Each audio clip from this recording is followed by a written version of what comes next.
이렇게 해야 되겠습니다. 음. 자, 이번 주 토라 보션 바이엘 시모입니다. 본문 말씀 창세기 39장 말씀입니다. 창세기 39장 1절부터 읽도록 하겠습니다. 자, 본문 말씀 함께 공유하도록 하죠.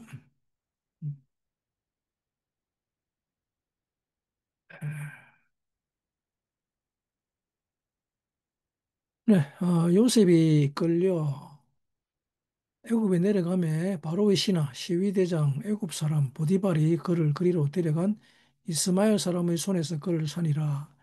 여호와께서 요셉과 함께 하심으로 그가 형통한 자가 되어 그 주인 애굽 사람의 집에 있으니 그 주인이 여호와께서 그와 함께 하심을 보며 또 여호와께서 그의 범사에 형통케 하심을 보았더라. 요셉이 그 주인에게 은혜를 입어 섬김에 그가 요셉으로 가정 총무를 삼고 자기 소유를 다 그 손에 위임하니 그가 요셉에게 자기 집과 그 모든 소유물을 주관하게 한 때부터 여호와께서 요셉을 위하여 그 애굽 사람의 집에 복을 내리심으로 여호와의 복이 그의 집과 밭에 있는 모든 소유에 미친지라. 그 주인이 그 소유를 다 요셉의 손에 위임하고 자기 식료 외에는 간섭하지 아니하였더라. 요셉은 용모가 준수하고 아담하였더라. 그 후에 그 주인의 처가 요셉에게 눈짓하다가 동침하기를 청하니라고 기록하고 있죠. 야, 좀, 뭐 본문이 좀 깁니다만은 본문이 좀 깁니다. 인데 그리고 또 오늘 볼게 신약의 누가복음 말씀인데 누가복음 괜히 나왔네. 누가복음 말씀도 함께 읽도록 하겠습니다. 음,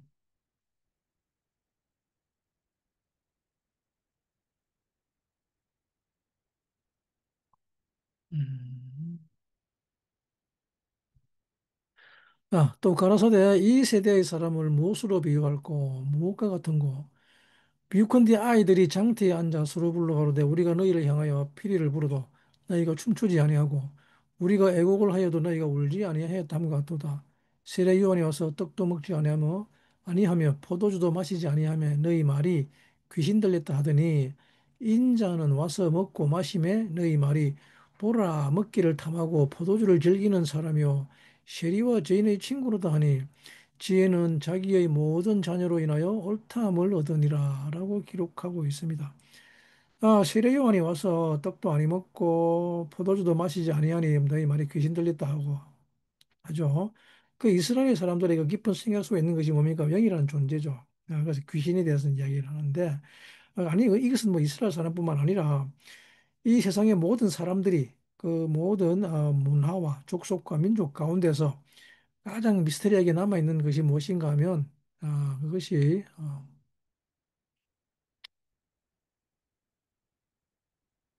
네, 어, 다 영에 대한 이야기입니다. 영에 대한 이야기.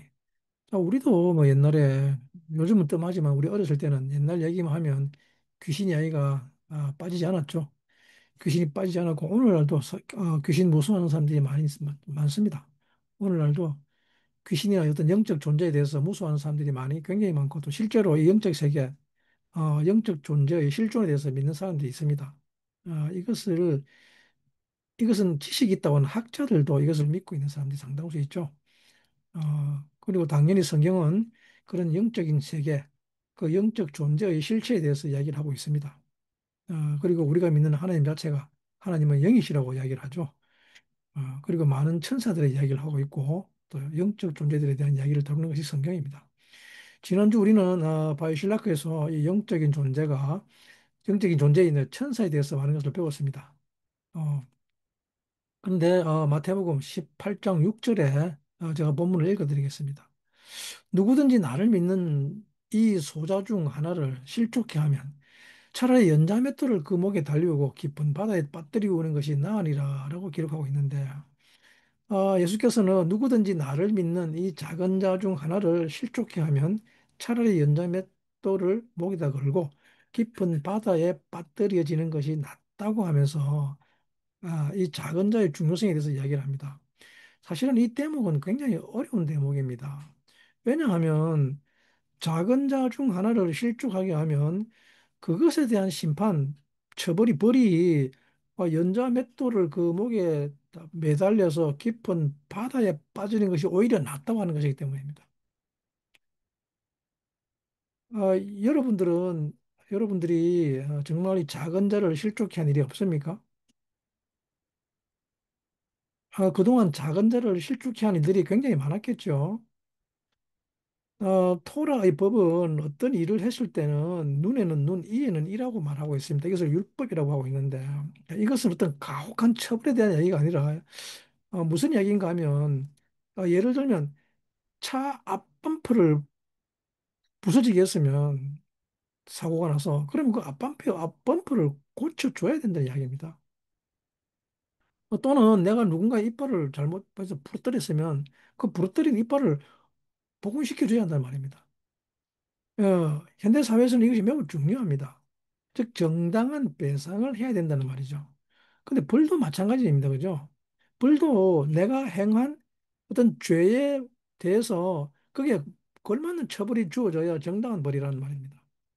그래서 예를 들면 누군가가 나를 지나가다가 툭 건드렸는데 근데 그것에 대한 벌이 뭐 무기징역이라 이러면 이건 말이 안 되는 이야기죠. 그런데 소자 하나를 즉 작은 자 하나를 실족했는데 이것에 대한 벌이 연자 맷돌을 그 목에 달아서 깊은 바다에 빠뜨리는 것이 오히려 낫다는 것은 그보다 훨씬 더 큰 벌을 줘야 된다는 말 아닙니까? 그죠? 자, 그러면 이때 우리가 궁금한 것이 과연 이때 소자를 실족해 하는 것이 무슨 일이냐는 것입니다. 소자를 실족해 하는 것이 어떤 일이길래 연자 맷돌을 메고 바다에 빠지는 것보다 더한 벌을 받아야 하는 것일까요? 혹시 소자를 실족하신 분 있습니까? 나는 아주 작은 자를 실족했다.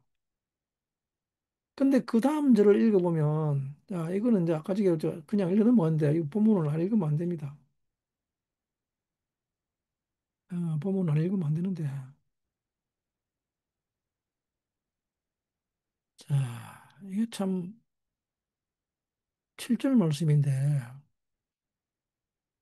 실족해 하는 일들이 있음을 인하여 세상에 화가 있도다. 실족해 하는 일이 없을 수는 없으나, 실족해 하는 그 사람에게는 화가 있도다라고 7절에 말씀하고 있습니다. 이 작은 자를 실족해 하는 일 때문에 세상에 화가 있다고 합니다. 그러면 이 실족해 하는 일은 세상에 화를 준다는 말은 도대체 무슨 뜻이라는 말입니까? 내가 그 작은 누군가를 실족해 했더니 그것이 세상에 화가 되었다는 말입니다. 그래서 실족하게 하는 일이 없을 수는 없으나 실족하게 하는 그 사람에게는 화가 있도다. 좀 뭔가 좀 이상하지 않습니까? 그죠? 뭐, 그 말씀들이, 그죠? 지금까지 그러면 여러분들에게 화가 왔습니까? 안 왔죠? 작은 자를 실족하게 했는데, 그런데도 화가 안 왔죠, 그죠? 이게 참 희한한 일은 그 다음 절인데, 그 다음 절을 살펴보면, 만일 네 손이나 네 발이 너를 범죄케 하거든 찌급 내버리라. 불구자나 쩔뚝발이로 영생에 들어가는 것이 두 손과 두 발을 가지고 영원한 불에 던지오는 것보다 나으니라고 하고 있습니다. 자, 그러면 여기에서 범죄케 하거든라고 하는 것은 즉 소자를 실족케 하는 것과 관련이 있다는 말이죠. 옛날에 저는 이 범죄하는 것을 모든 범죄라고 생각해가지고 실제로 지금 우리 중동주 쪽에는 그런 일이 하죠. 손이 도둑질하면 그 손을 잘라버리고. 예. 그래서 제 팔과 제 손을 막 내버리려고 노력한 적도 있습니다. 근데 잘 안 찌그리죠, 그죠? 예. 근데 아무튼 그 다음 절을 또 보게 되면 구절 말씀 만일 네 눈이 너를 범죄케 하거든 빼어버리라. 한 눈으로 영생에 들어가는 것은 가는 것이 두 눈을 가지고 지옥불에 던지는 것보다 나으니라라고 말하고 있습니다. 놀랍게도 즉 이 실족케 하는 일은 무엇과 연관이 있는가 하면 지옥 가는 일과 연관이 있답니다. 지옥으로 직행한다 그럽니다. 그래서 그냥 화가 있다고 하는데 이 화가 어느 정도인가 하면 이 화는 지옥에 가게 되는 화라는 것입니다. 이 화가 나를 지옥에 간다고 하는 것입니다. 그리고 또 그 다음 절에는 10절 말씀인데,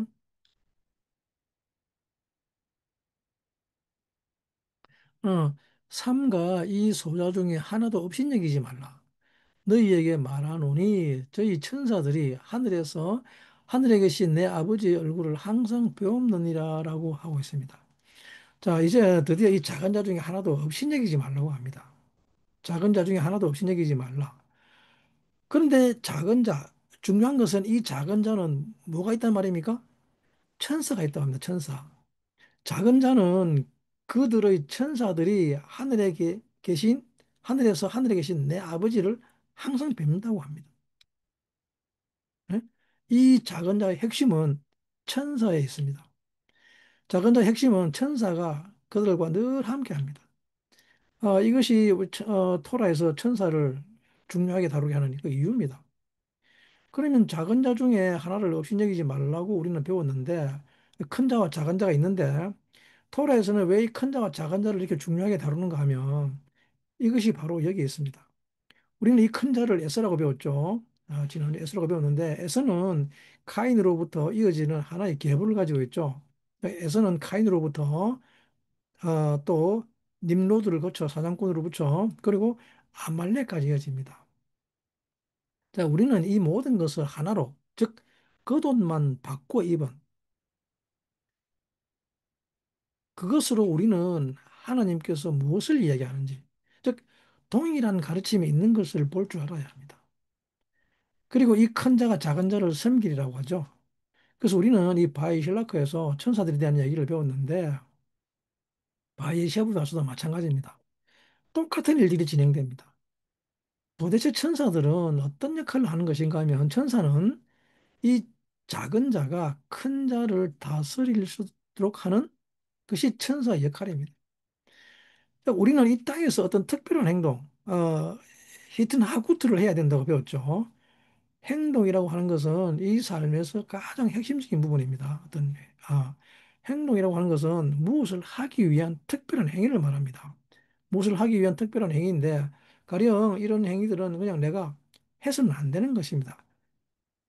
그냥 해서는 안 됩니다. 그죠? 이게 그냥 할 줄 알아야 됩니다. 그냥. 이제 말이 좀 꼬였는데, 삶의 대부분은 어떤 목적을 가지고 있는데, 각각의 생명마다 어떤 목적을 다루 가지고 있습니다. 가지고 있는데, 그래서 호랑이의 생명의 목적을 가지고 있죠. 그래서 호랑이가 호랑이로 살아가는 데 있어서, 예를 들면, 백두산 호랑이. 백두산 호랑이는 백두대간 험준한 산등성이 봉우리를 타고 다니는데, 근데 이런 일이 호랑이에게는 저절로 되어야 한다는 말입니다. 근데 이 호랑이가 이 백두대간을 막 타고 다니기 위해서 막 열심히 노력을 해야 된다 그러면. 예? 막뭐 집에서 막 이렇게 우리 뭐 홈 트레이닝 하고 이러듯이 이렇게 또 웨이트 하고 이래가지고 그래서 호랑이가 드디어 산봉우리를 타게 되었다 하면 이건 이상한 거죠. 그죠? 또 호랑이는 냄새를 맡을 때 기가 막히게 하죠. 기가 막히게 맡아야 하는데 예를 들면 뭐 심리 밖에 있는 사람의 냄새도 맡고 자기를 잡으러 오는 사냥꾼의 냄새도 맡을 수 있어야 하는데 이런 것들이 그냥 저절로 되어야 한다는 말입니다. 호랑이가 호랑이의 삶을 목적 이런 데 있어서 모든 행동과 그 호랑이의 삶은 저절로 되게끔 되어 있습니다.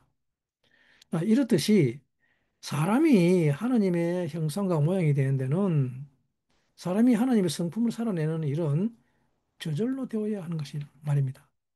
사실상 이것은 저절로의 원리입니다. 사람이 신의 형상과 모양으로, 즉 하나님의 형상과 모양으로 사는 일은 저절로 되게끔 되어 있습니다. 그래서 이 자체를 뭐 예를 들면 우리가 호랑이를 데려다 놓고 아무리 제자가 되라고 가르치고 이야기를 해도 호랑이가 제자가 될 수는 없으며 아무리 30년을 가르쳐도 토라를 못 읽는 것처럼 이것이 굉장히 중요한 원리죠. 그러면 이런 하나님을 나타내고 하나님을 살아내는 이런 모든 일들은 저절로 되어야 하기 때문에 주님은 이것을 가지고 심판하실 용의가 하나도 없다는 것입니다. 왜냐 그러면 이것은 그냥 저절로 되는 것이기 때문입니다. 그런데 많은 바리새인들과 종교인들은 이것을 가지고 문제를 다투죠. 그래서 여기서 이 행위를 조금 잘하면 이 행위를 예를 들면 뭐 상중하 이렇게 나눠 가지고 좀 잘한다 싶으면 오케이, 너는 천국.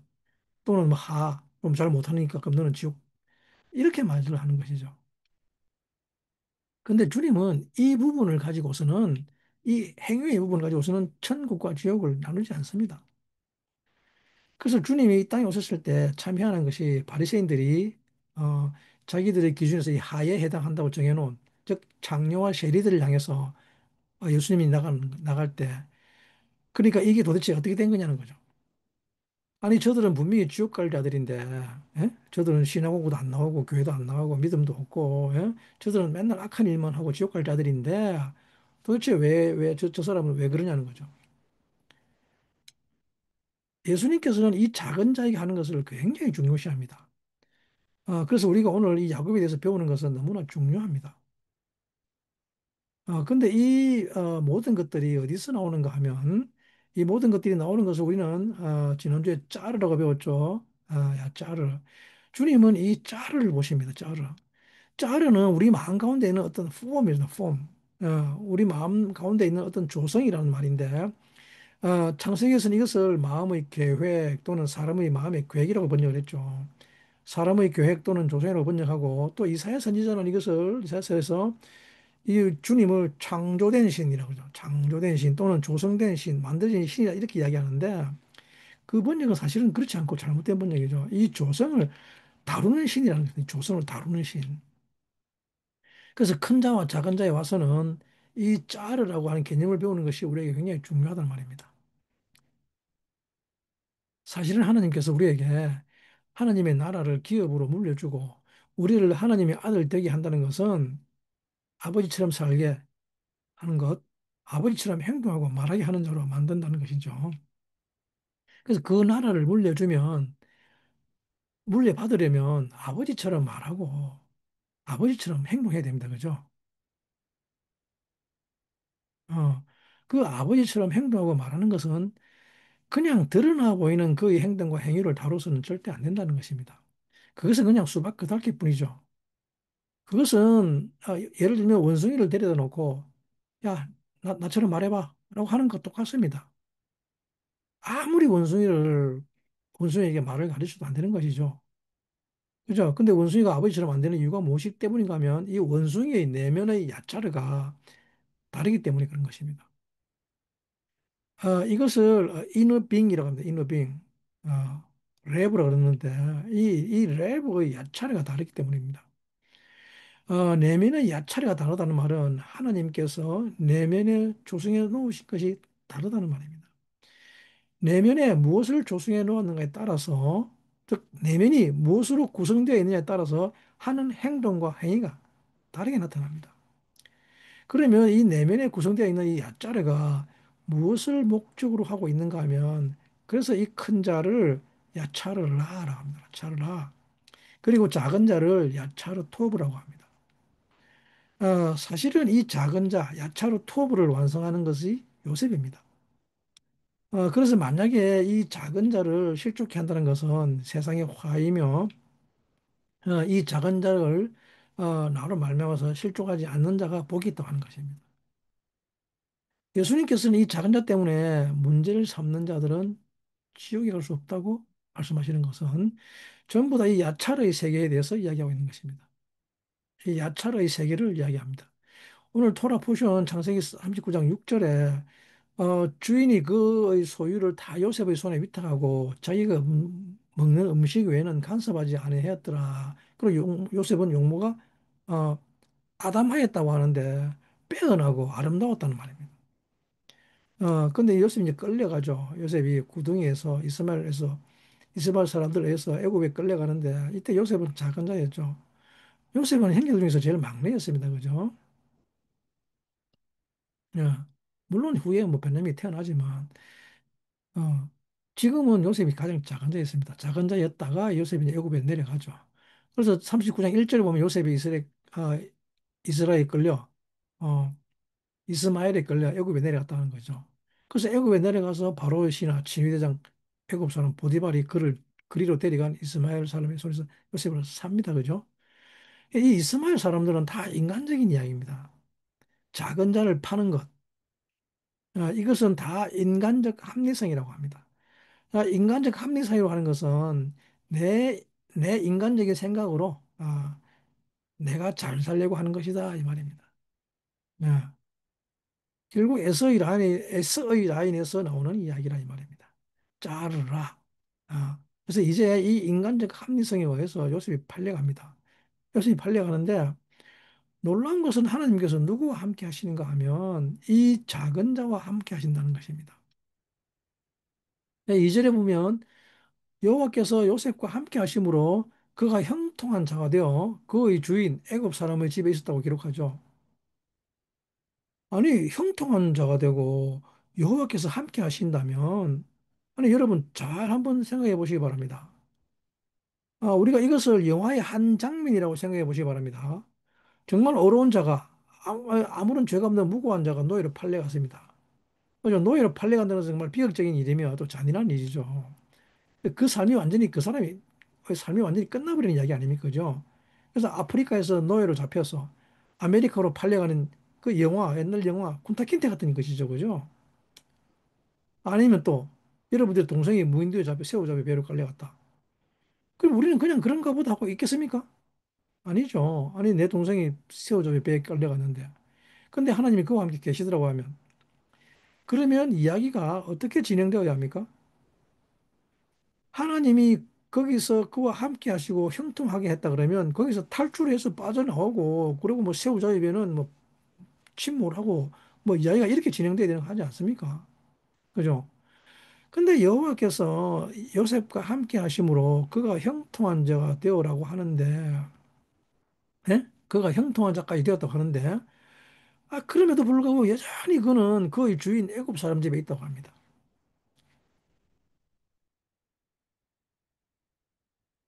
누가 주인입니까? 애굽 사람의 손에 여전히 애굽 사람의 손에 있다는 말이죠. 그죠? 전에는 이스마엘 손에 들어갔다가 하나님이 함께 하시고 형통하게 되니까 애굽 사람의 집에 있었다고 성경은 말합니다. 네. 그런데 요셉은 하나님이 함께하고 하나님의 형통한 자가 되었다는데 왜 애굽 사람의 집에 있게 되었는가는 이것이 참 놀라운 이야기죠. 애굽 사람의 집에 있게 되었는데 거기서 많은 일을 하죠. 거기서 많은 일을 하는데 정작 그에게는 아무것도 없습니다. 그죠? 여기서 우리가 주의할 것은 사실은 어떻게 보면 그의 소유를 다 위탁한다고 하니까 굉장히 좋은 이야기 하는 것 같지만 하지만 요셉의 삶에서 주어지는 것은 무엇입니까? 나싱입니다. 나싱. 아무것도 없습니다.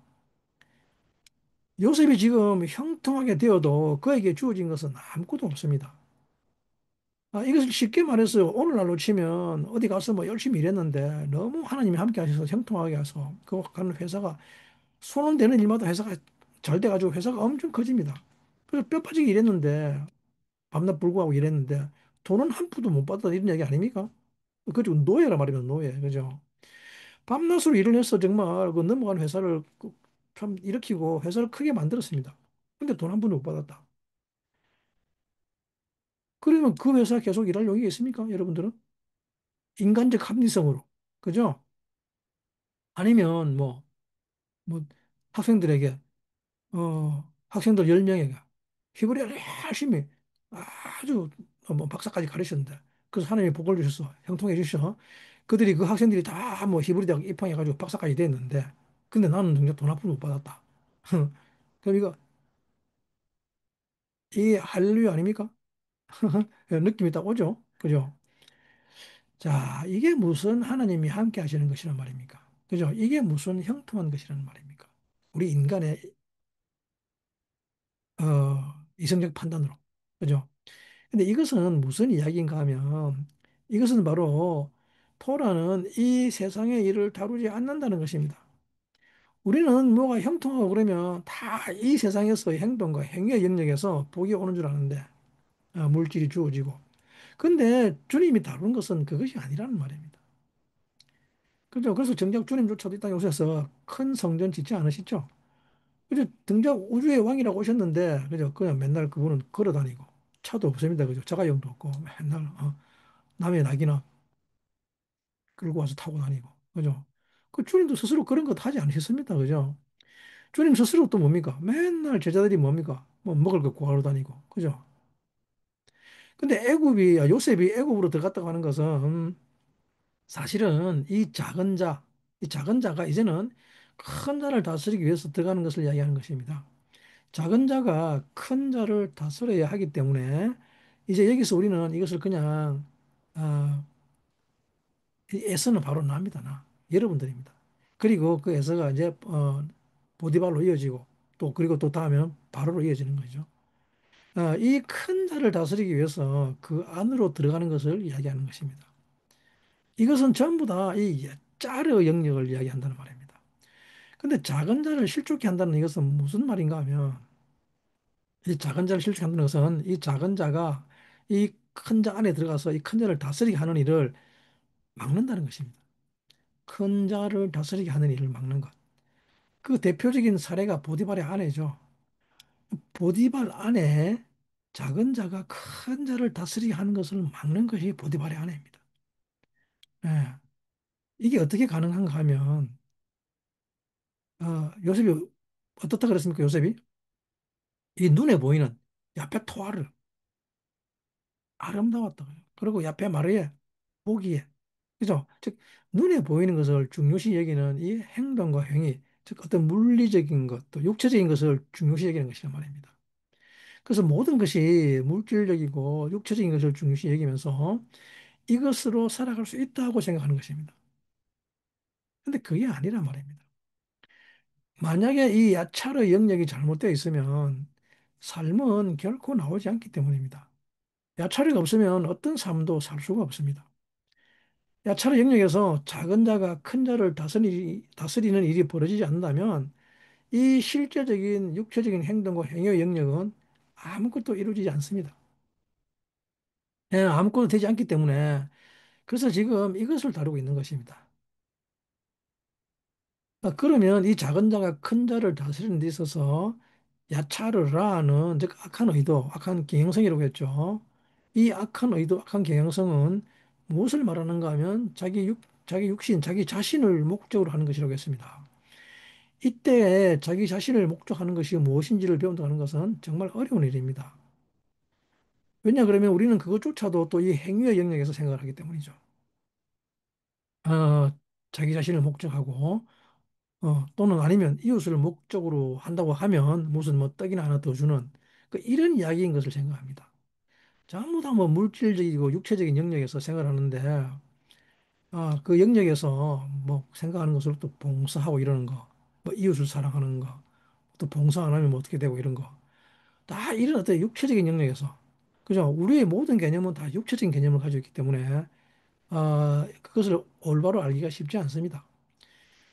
그러나 어쨌든 토라는 계속해서 우리에게 가르치는데 악을 자기 자신을 목적으로 한다고 합니다. 그죠? 그리고 토부는 목적이 이웃에 있다 그러죠. 목적이 다른 사람을 살리는 데 있다고 가르칩니다. 그래서 요셉은 애굽에 내려가서 전 애굽을 살립니다. 아니 요셉은 전 애굽뿐만 아니라 온 세상을 살리는 데 목적이 있었죠. 그래서 온 세상을 살리는 것이 무엇인지를 모르면 온 세상을 살리는 일을 우리는 할 수 없습니다. 사람을 살리는 것이 무엇인지 모르면 결코 사람을 살릴 수가 없게 됩니다. 근데 우리는 또 사람을 살린다고 하는 것을 어떤 영역으로 넣는가 하면 또 육체적인 영역으로 놓습니다. 이것은 야차르의 세계를 모르기 때문에 결코 사람을 살릴 수 없게 됩니다. 사람을 살린다는 것은 그 사람의 이너 히튼 하구트 그 행위가 야차르를 다스리고 지배하게 하는 것이 사람을 살린다는 말입니다. 사람을 이런 존재로 만들어버리면 이런 존재는 그냥 하나님을 살아냅니다. 그리고 그 사람이 하나님을 살면 그러면 하나님의 나라가 그냥 그에게 임하는 것입니다. 근데 이게 무엇인지 모르기 때문에 우리는 사람을 살릴 수가 없으며 토부 야차르가 그 목적이 되지 못하는 것입니다. 그래서 이것이 참 어려운 이야기라는 것입니다. 자기가 잘 알지 못하기 때문에 이것을 목적으로 삼을 수가 없는 것입니다. 야차르 토부를 목적으로 사용할 수 없고 자기를 목적으로 삼는 것밖에는 하지 못한다는 말입니다. 그래서 성경이 말하는 작은 자를 실족하게 한다는 것은 바로 이것을 말하는 것입니다. 즉, 작은 자를 실족하게 한다는 것은 전체를 살리려고 하는, 그 우리 안에 있는 그 토부 야차를 자꾸 넘어지게 한다는 말입니다. 그래서 이 큰 자가 항상 더 힘이 세어 보이죠. 그래서 이 큰 자라고 하는 것은 정말 힘이 세기 때문에 자기 중심적으로 생각을 해버리면 모든 것이 다 힘이 세어져 버리죠. 특히 우리가 세상을 살아가면서 가장 중요하게 생각하는 그 효율성, 인간적 효율성이라는 것은 뭡니까? 인풋과 아웃풋이 다르면 참지 못하고, 그죠? 내가 베푼 것만큼 내게 돌아오는 것이 없을 때 화가 나는 이런 거죠. 그러면 우리는 정말 견디지 못하고 미치는 것이죠. 나에게는 어떤 아무런 이익도 없고, 다른 사람에게만 이익이 가면, 이것을 어마어마하게 크게 생각합니다. 그래서 이 작은 자, 요셉을 이야기하면서 하나님이 함께 하시고, 하나님이 무엇을 형통하게 하시고, 하고 하는데, 하나님이 함께 하시고 형통케 하는 것의 요점이 무엇인가 하면, 자기 이익이 하나도 없다는 것입니다. 자기 이익이 하나도 없다는 것은, 이것은 정말 우리를 낙담하게 하죠. 아, 인간적 효율성으로 우리는 이것을 너무 낙담해 합니다. 우리는 늘 해피엔딩만 바라보는데, 그렇죠? 예? 우리는 늘 해피엔딩만 바랍니다. 그러니까 제가 우리 찬익 학생에게 열심히 히브리를 배워서 박사가 되고, 뭐 나중에 또 후에는 뭐 히브리 대학교 총장이 되거나 할 텐데, 그러나 지금 이 상황은 총장이 될 가능성이 몇 프로입니까? 제로죠, 제로. 그죠? 그나마 마지막 희망은 뭡니까? 하나님이 함께 하시는 것인데, 하나님이 함께 하는 증거가 계속 무엇으로 나타납니까? 내 유익은 하나도 없는 것으로 나타난다는 말입니다. 남만 잘 되는 겁니다, 남만. 그죠? 우리 가만 본문을 읽어봅시다. 본문 잘 생각해 보시기 바랍니다. 요셉이 내려가서 노예로 팔려갔습니다. 그죠? 그 노예로 팔려갔으면 자기에게는 부당한 거 아닙니까? 노예로 팔려갔는데. 근데 그 주인의 아내까지 또 유혹을 합니다. 그러면 요셉의 입장에서는 정말 이 부당한 것들 아닙니까? 그죠? 이 악한 것들에게 순종할 이유가 없지 않습니까? 근데 또 그 아내까지 또 그렇게 하니까 그러면 아이고 옳다구나. 그러면서 그 보디발의 아내도 어떻게 됩니까? 포섭해가지고 도망갈 궁리를 해야 되는 게 인간적 효율성 아닙니까? 그죠? 그게 이치적으로 합리적인 것 아닙니까? 근데 요셉은 참여하는 것이 그렇게 끌려가면서도 또 내 주인이라고 합니다. 내 주인. 내 주인이 나에게 모든 것을 맡겼는데, 그죠? 내 주인이 나를 신뢰하는데 내가 어찌 그럴 수 있겠습니까? 라고 하죠. 요즘은 참 희한한 것이 그 어떠한 것도 어떤 상황에서도 큰 자의 가치관을 따르지 않습니다. 우리는 대부분 이 땅을 살아가면서 그냥 큰 자의 가치관을 따르지 않습니까? 그죠? 큰 자의 가치관이라고 하는 것은 이 땅에서의 어떤 물리적인 것, 육체적인 것, 그죠? 나의 유익에 따라서 크고 작음이 결정되는 것을 말하는데, 그죠? 악이라고 하는 것은 전부 다 이 땅에서 나에게 유익이 되느냐, 마느냐에 좌우되는 것인데, 그죠? 이게 악의 가장 핵심적인 것입니다. 나에게 유익이 되는가 안 되는가. 이 유익은 실제로 전부 다 눈에 보이는 유익을 말하는 거죠. 그래서 신약 성경에서 소자에 대한 이야기를 할 때 왜 가장 눈에 보이는 이런 것들을 가지고 있지 않는 자에 대해서 이야기를 하는가 하면 바로 이 요셉의 이유 때문입니다. 눈에 보이는 것들. 하나님께서 이 자기의 유익을 구하지 않고 눈에 보이는 유익을 구하지 않고 전체를 사랑하면서 전체의 생명을 위해서 살고자 하는 그런 야차례가 되어야 한다는 것입니다. 그 마음 가운데 자기의 생명을 위해서 살지 않는 자기의 생명을 조금 더 아끼지 않는 그런 것이 이미 마음속에서 포밍이 되어야 한다는 말입니다. 그것을 짜르라고 합니다. 짜르. 하나님은 지금 그 짜르의 세계를 다루고 있는 것을 말합니다. 목적을 나에게 두느냐 아니면 전체에게 두느냐는 이것이 이미 마음속에서 포밍 조성되어 있어야 한다는 말입니다. 그것이 마음속에서 조성되어 있어야 하고 그런 계획을 세울 수 있어야 합니다. 그래서 이 야차를 다루는 삶, 그것을 작은 자의 삶이라고 하는 것입니다. 토라는 결코 이 큰 것, 육신적인 것, 이 눈에 보이는 것을 다루지 않습니다. 이게 어떤 뭐 눈에 보이는 삶이 왔느냐, 오지 않았는가, 이런 걸 다루지 않고 야차를 다루는, 내 마음을 다루는 것이기 때문에 그래서 하나님은 우리의 마음을 감찰하신다고 말씀하시는 것입니다. 어, 창세기 35장 3절에 야곱의 말이죠. 야곱의 말인데,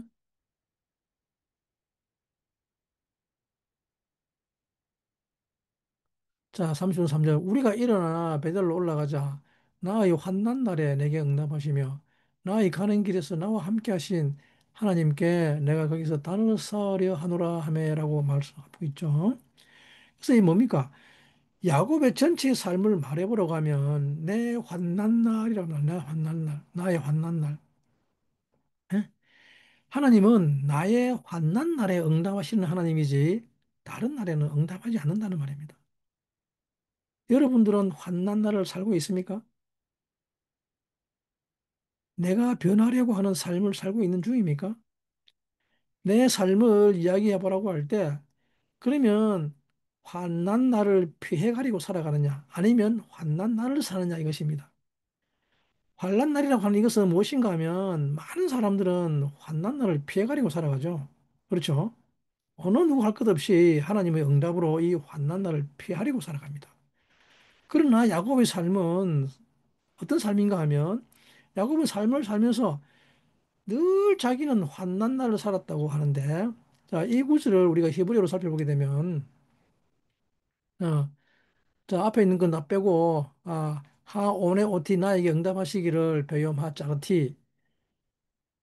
하나님께서 언제 내게 응답하시는가 하면, 베요음 짜르티. 나의 환난 날에, 예? 그리고 베이히에, 임마디 베파데레크 아쉐르 할레크티. 내가 걸어가는 그 길에서 함께하고 있다 그러죠. 예? 환란날이라고 하는 것은 니크마 나알레 베이트엘 우리가 일어나 베이트엘로 올라가자 하나님의 집으로 올라가자. 그리고 하오네 오티 베욤 짜라티 그래서 이 제단을 세울 수 있는 사람은 누가 제단을 잡느냐 하면 하나님의 응답이 있는 사람이 누구냐 하면 그런 일들은 어디서 있게 되는가 하면 베욤 짜라티입니다. 베욤 짜라티. 에? 나의 환난 날 안에서 응답하시는 하나님이란 말입니다. 하나님은 어디에서 응답하시는가 하면 베욤 짜라티에 있습니다. 이 날이 여러분들에게도 임하게 되기를 축복합니다. 베욤 짜라티는 그래서 이 짜르를 환란이라고 번역하죠. 왜 이것을 환란이라고 번역이 되는가 하면 사실은 나의 유익이 하나도 없는 것을 환란이라고 하기 때문입니다. 사람에게서 자기 유익이 하나도 없는 것을 환란이라고 합니다. 자기 유익이 하나도 없고 자기 유익을 바랄 수도 없는 이 땅에서 자기 유익, 자기 성공, 자기의 것을 하나도 쌓을 수 없는 사람. 그런 사람을 환란이 임한 사람이라고 합니다. 야곱은 어떤 삶을 살았는가 하면 베욤 짜라티였습니다. 야곱의 모든 날은 베욤 짜라티 안에 있었다는 말입니다. 환란 날 안에 있었다 그럽니다. 야곱의 모든 삶은 물론이거니와 요셉의 모든 삶도 베욤 짜라티였죠. 즉 우리 믿음의 모든 선배들의 삶은 전부 다 베욤 짜라티였단 말입니다. 환란날 이것을 좀 더 깊은 영의 토라로 이야기하자면 즉 짜르를 다루는 삶 속에 있었다고 말합니다. 나의 모든 삶은 내 마음을 다루는 삶이었다는 말입니다. 내 마음 가운데서 내 마음 안에서 누가 누구를 다스리는가 하면 큰 자가 작은 자를 다스리느냐 아니면 작은 자가 큰 자를 다스리느냐는 이것이 이미 그 사람의 마음 안에서 결정된다는 것입니다. 그래서 만약에 큰 자가 자기의 유익을 위해서 사는 사람을 뭐라고 하는가 하면 그것을 원수라고 합니다. 그리고 이것을 죄라고 하는데 죄는 모든 악한 의도를 전부 다 죄라고 합니다. 그리고 또 이 짜를 뭐라고 번역하는가 하면 원수 또 대적이라고 번역합니다. 즉 우리의 대적과 원수는 다 이 짜르의 세계에 있단 말입니다. 짜르의 세계는 자기의 유익을 위해서 살려고 하는 것이 우리의 대적과 원수라는 말입니다. 그래서 베욤 짜라티 모든 사람은 이 땅에서 사는 모든 사람들은 베욤 짜라티에 있는 것이죠. 나의 이 작은 자를 다루는 날들 안에 있다. 거기서 하나님은 응답하시고 거기서 우리는 재단을 쌓을 수 있다는 것을 말하고 있습니다.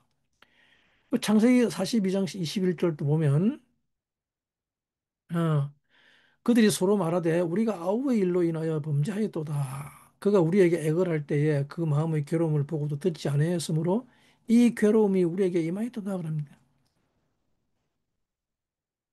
자, 그 마음의 괴로움을 보고도 아쉐르라누 짜라트 납쇼 그 영혼의 괴로움이죠. 마음의 괴로움이 아니고 그죠? 근데 어? 베히트 하나누 엘레이누 벨로 샤마누 알켄 바 엘레이누 하짜라 아조트라고 하죠. 그 괴로움이 우리가 그의 괴로움을 보고도 듣지 아니하였으므로 지금 그 괴로움이 우리에게 임하였다고 하는 것이죠. 예? 이게 뭔 이야기인가 하면 요셉이 구렁이에 막 빠졌을 때 애원하죠. 그 마음의 괴로움을 보고도 듣지 않았다고 하죠. 근데 그 마음의 괴로움이 바로 짜르입니다. 짜르. 짜르는 마음의 괴로움, 즉 환란이라는 말입니다. 요셉은 그 마음에 짜르를 가지고 있었던 것이죠. 그것이 요셉의 삶입니다. 근데 지금 이 형들에게 또 무엇을 말하는가 하면 이 짜르가 지금 그들에게 임했다고 그래요. 그래서 하나님께서는 이 짜르를 다룹니다. 짜르. 결국은 사람이 그 마음 가운데서 괴롭고 힘들고 고통스러운 것은 무엇 때문인가 하면 이 짜르에 문제가 생기기 때문에 그렇습니다. 짜르의 세계에서 큰 자가 등장하면 그는 늘 고통스러워합니다. 그 사람은. 자기가 사냥을 해도 괴롭고 피곤해합니다. 아버지를 위해서 사냥한다고 하지만 결국 다 무엇을 위한 것입니까? 자기가 뭔가를 받으려고 한 거 아닙니까? 그죠? 아버지가 나를 위해서 사냥 좀 해오라 하니까 그래서 아버지를 위해서 사냥하러 간 것처럼 보입니다. 근데 그게 아니죠. 사냥하고 와서 하는 말이 뭡니까? 피곤해서 내가 죽을 것 같다 그러죠. 예? 예, 아버지를 위해서 사냥한 것 같지만 결국은 목적이 무엇 때문이는지 드러내는 거죠. 그래서 하는 말이 무엇입니까? 나를 위한 축복은 하나도 안 남겨놓았습니까? 였죠. 그래서 그냥 야곱을 죽이려고 하죠. 예? 아버지를 위해서 사냥을 했으면 그럴 이유가 없었을 텐데도 불구하고, 그죠? 아버지와 엄마를 사랑한 것 같지만 전혀 그렇지 않았다는 말입니다. 그 사랑을 왜 받으려고 합니까? 떡국을 했기 때문에, 그죠? 그러니까 이 큰 자는 계속 괴로워합니다. 이것이 사람의 괴로움의 근원이며 우리의 원수고 대적입니다. 그죠? 그럼에도 불구하고 사람들은 계속 이 큰 자를 살려고 합니다. 참 놀라운 일이죠. 그리고 시편 143편에 또 뭐라 그런가 하면 여호와의 주 이름을 인하여 나를 살리시고 주의 의로 내 영혼을 환난에서 끌어내소서. 그죠? 레마안 심카 당신의 이름으로 인하여 예? 테하이네인이 나를 구원하시 나를 살리시고 그죠? 그리고 뭡니까? 토째 끄집어내고 어디에서 미짜라 납시 내 영혼을 환난에서 끌어내시고라고 하죠. 즉 내 이름을 위해서가 아니라 주의 이름을 위해서란 말입니다. 나를 위해서가 아니고 그죠? 그래서 그 주의 의로 내 영혼을 환난에서 끌어내십니다. 즉 환난이라고 하는 것은 이 짜르의 세계를 말하고 있단 말입니다. 네? 환난이라고 하는 것은 다 이 큰 자, 에서로 사는 야차르 라하로 사는 것을 환난이라고 말합니다. 여기서 나를 끄집어내라고 하는 것은 이 큰 자 에서가 없어지는 것이 아니라 작은 자가 큰 자를 다스리는 것을 말합니다. 작은 자가 큰 자를 다스린다는 것은 이 큰 자가 작은 자를 섬기는 거란 말입니다. 모든 애굽이 요새를 섬기는 것이죠. 모든 자기를 위해서 살던 자들이 이제는 자기를 위해서 살지 않고 야곱을 위해서 사는 것을 말합니다. 지금까지 자기를 위해서 살던 자들이 이제는 더 이상 자기를 위해서 살지 않고 그리스도를 위해서 사는 것입니다. 그래서 시편 106편 44절에 또 뭐라 그런가 하면 아, 그러나 여호와께서 저희의 부르심을 들으실 때에 그 고통을 권고하심이라고 하는데 바야레 바짜르라햄 바베 샤모 엣 어, 리나템이라 그러죠. 그죠? 권고했다 그럽니다. 그죠? 그 부르짖음을 들었답니다. 그죠? 그들의 부르짖음을 들었다 그럽니다. 예? 그들의 고통을 보면 뭔가 바짜르죠, 바짜르. 예? 인더 짜르, 인더 짜르, 인더 환란. 그죠? 여호와께서는 그들의 고통, 바짜르를 돌봅니다 말입니다. 우리에게 있는 진정한 고통이라는 것은 지난주에 제가 이야기했다시피 사람의 영혼이 진짜 원하는 것은 뭡니까? 무시당하는 것이죠. 즉, 무시당한다는 말은 작은 자가 된다는 것이다. 됩니다. 작은 자가 되는 것. 즉, 그들의 고통을 돌본다는 것은 이 짜르의 세계를 다루는 사람을 말하는 것입니다. 이제는 이 작은 자가 큰 자를 다스리고 이 큰 자가 이제는 이 세상에서 나의 유익을 위해서 하는 이것이 드디어 작은 자를 섬기는 것이죠. 그동안 나의 유익을 위해서 가졌던 모든 것으로 작은 자를 섬깁니다. 그것을 전부 다 작은 자에 다 가져옵니다. 요셉에게로 다 가져옵니다. 주님은 이것을 돌보신다는 것입니다.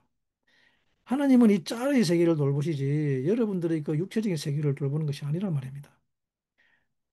주님은 우리를 이런 고통 중에서 작은 자가 살려고 하는 그 고통 가운데서 건지십니다. 이것을 전쟁이라고 합니다. 이 큰 자와 작은 자의 사이에 있는 것을 전쟁이라고 합니다. 우리의 전쟁의 영역은 무엇인가 하면 악한 의도인가 아니면 선한 의도인가라는 이 영역이 우리의 전쟁의 영역이란 말입니다. 네, 이 전쟁의 영역, 이것을 다른 말로 뭡니까? 섬김의 영역이란 말입니다.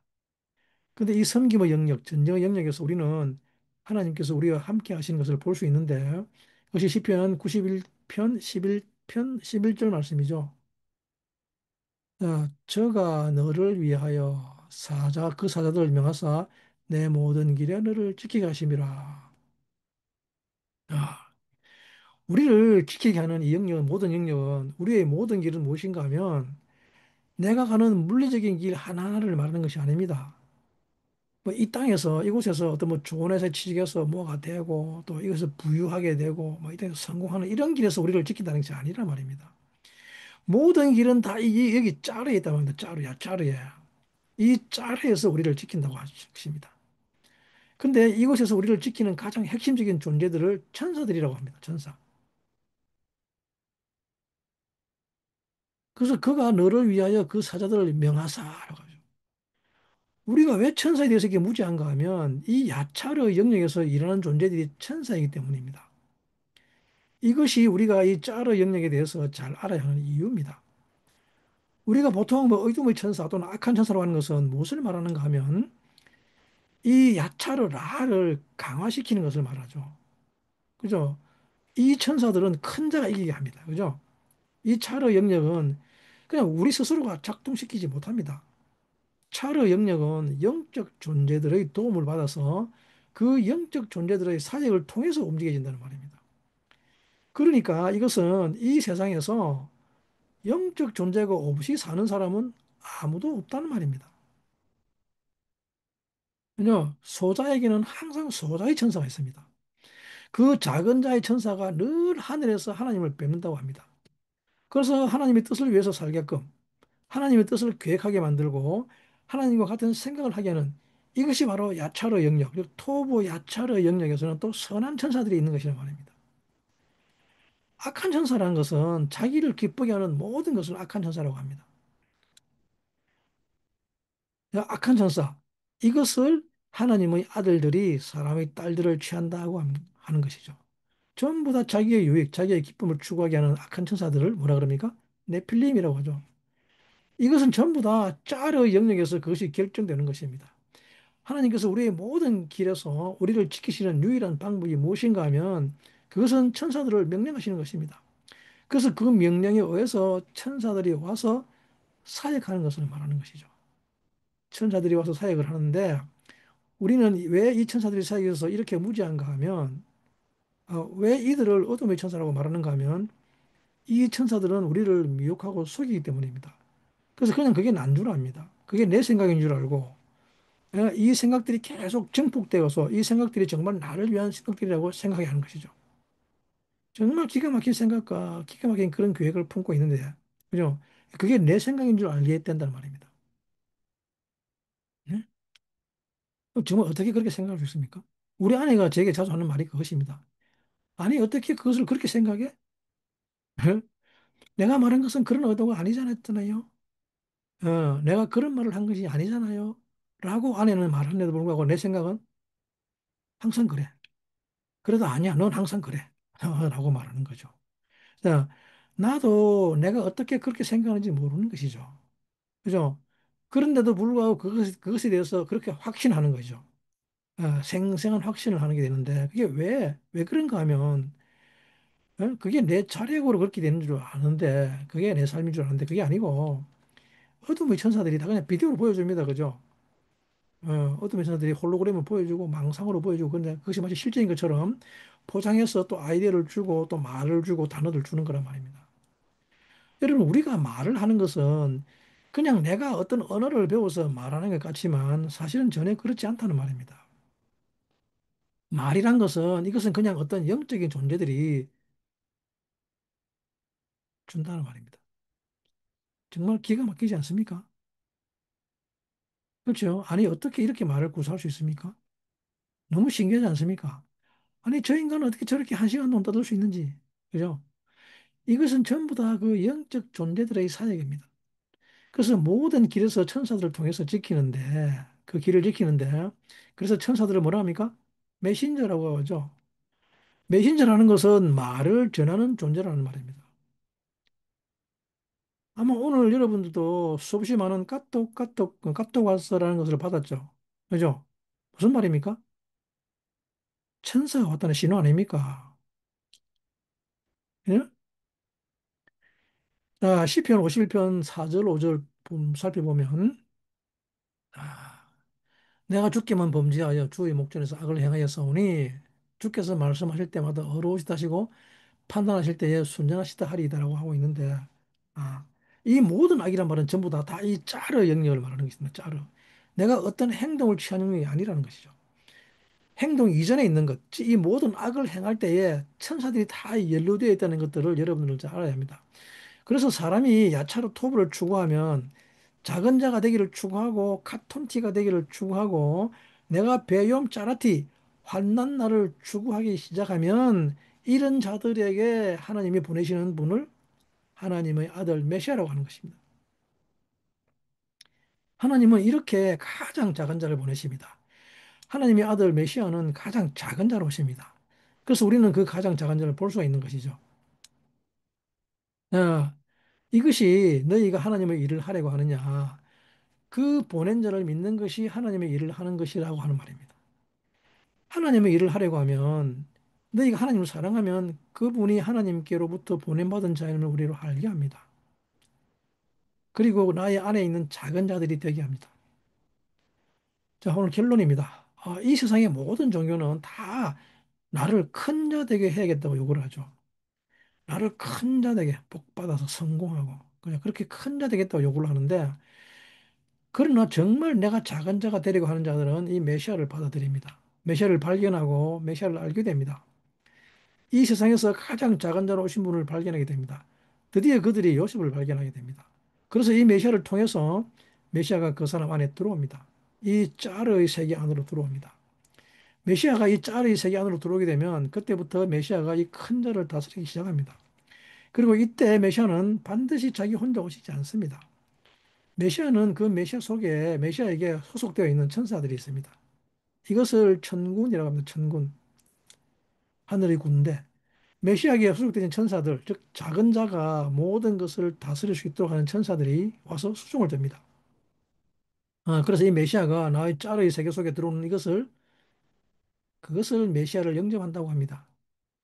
메시아가 나의 짜르의 세계에 들어오고 그리고 그 메시아와 함께 메시아를 수종드는 천사들이 함께 와서 내 안에 토브 야차르를 생겨나게 하고 자 이제는 잠깐만요.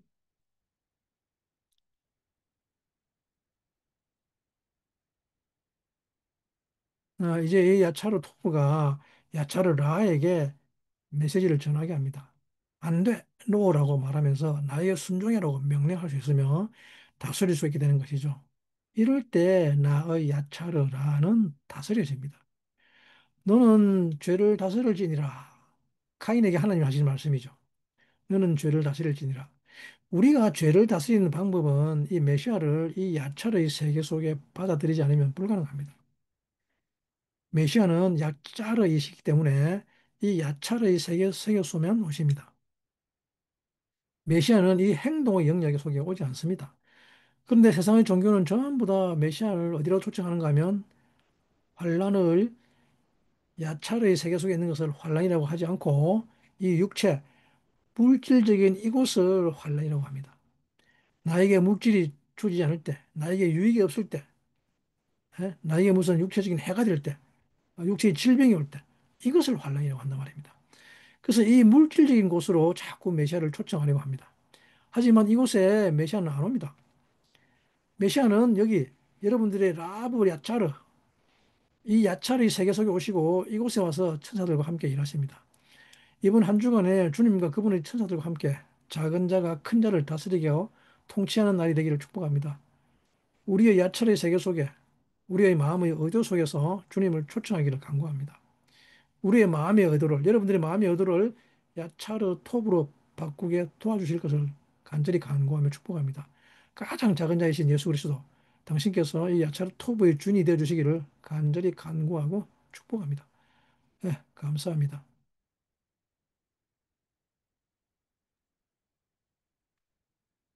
아,